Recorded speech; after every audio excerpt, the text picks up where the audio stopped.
এই জিনিসের উপর মানুষের কেমনে মায়া না হইয়া পারে বলেন তো ভাই? এইটা আমার তো মনে হয় এটা মানুষের একটা মানে জলজ্যান্ত যে খেলার পুতুল থাকে, খেলার সঙ্গী থাকে এটা হচ্ছে ওই জিনিসটা ভাই। ওর প্রতি কেমনে মায়া না হইব? আমি আর ও পাশাপাশি ছিলাম। তো ও হঠাৎ করে এসে আমার জামাটা দেখলাম যে আমার গায়ের যে জামাটা সেটা হাত দিয়ে মানে সাইডে নিতেছে। আমি বলছি যে, "ও এরকম করে কেন?" তো আমি মোবাইল টিপতেছি একটু পর দেখি যে ও আমার জামা টেনে তারপরে এইভাবে শুয়ে আছে। মানে আমার নিজের বাচ্চাও যদি থাকতো ভাই, আমার নিজের যদি বেবি থাকতো তাও তো ও এরকম করতো না। মানে ও ও এতটা ওর মায়া ওর মধ্যে। হ্যাঁ, মানে বিড়াল আসলেই একটা মায়ার প্রাণী। এই প্রাণীকে মানুষ কিভাবে ঘৃণা করতে পারে আর কিভাবে অবহেলা করতে পারে? আমি এইটাই শুধু আমি চিন্তা করি।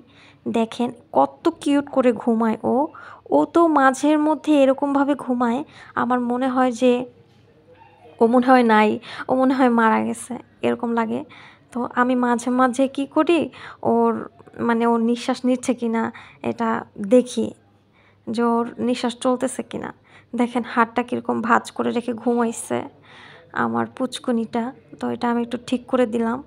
ও আমার বাড়ির সারা ঘর দৌড়ায়। আর মাশাআল্লাহ ও এত প্লেফুল। আর একদিনও রুমের ভিতরে পটি করে নাই, বাহিরেই করছে। আমার কিউটিটা। সবাই ওর জন্য দোয়া করবেন। ও যেন লং টাইম আমার সাথে থাকে।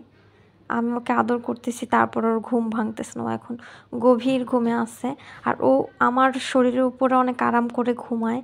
মানে আমার স্পর্শ পায় যখন আমার পাশে মানে গা ঘেঁষে ঘুমায়, এটাতেও অনেক আরাম পায়। দেখেন ও আমার বাড়ির উঠানের সারা উঠান দৌড়াদৌড়ি করে, খেলে। পায়ের ভিতরে ময়লা হয়ে আছে। আমি কিন্তু মোটেও ঘৃণা করি না। আমার একটু ঘৃণা লাগে না এসব। অনেকে আছে এই প্রাণীগুলারে অনেক ঘৃণা করে। তো আমার মনে হয় যারা বিড়ালকে ঘৃণা করে, আমি তাদেরকে ঘৃণা করি। যারা বিড়াল দেখতে পারে না, আমি তাদেরকে দেখতে পারি না। বিড়ালের উপর আবার কিভাবে মানুষের মায়া না হয় ভাই? ওর মুখটা দেখেন জাস্ট আপনার মানে বিড়াল এমন একটা প্রাণী ওর মুখের দিকে তাকাইলে আপনার সব কষ্ট আপনি ভুলে যাবেন। ও এমন একটা প্রাণী।